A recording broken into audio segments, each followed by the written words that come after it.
hamımızın çox gözəl tanıdığı çaylar vasitəsilə də arıqlamağı dəstəkləmək olar. Sadəcə burada bir şərt var ki, bu çayları vaxtı-vaxtında içmək lazımdır. Səhər saatlarında günə başlayanda metabolizmi sürətləndirməkdən ötürü yaşıl çay və yaxud da ki, zəncəfil çayı. Zəncəfil çayının yandırıcı xüsusiyyəti daxildən bədəni isidərək yağ yandırmanın sürətinə təsir göstərir. Lakin burada bir xatırlatma eləyim, mədəsində problem olan insanlar zəncəfil çayından xüsusi diqqətlə istifadə etməlidirlər. Nahar öncəsi qanımızdakı şəkər balansını qorumaqdan ötürü mixəkli su və yaxud da ki, darçınlı sudan istifadə edə bilərsiniz. Bunlar qan şəkərinizi stabilləşdirir və qəfil gələn şirniyyat krizlərinizi minimuma indirir. Günorta saatlarında limfa sistemini aktivləşdirmək və bədəndən ödəmi qovmaqdan ötürü qarğıdalı saçağı və kəkliyotu dəmləməsi. Kəkliyotu həm də həzmin sürətlənməsində çox gözəl rol oynayır. Axşam isə rahat bir yuxu üçün çoban yastığı və yaxud da ki, nanə dəmləməsi. Bu ikili həm həzm sistemini rahatlaşdırır,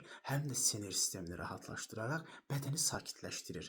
Sakit bədəndə isə yağ yandırma prosesi daha sürətlə gedəcək. Bu videonun faydalı olduğunu düşünürsünüzsə mütləq bir dostunuzla bölüşün.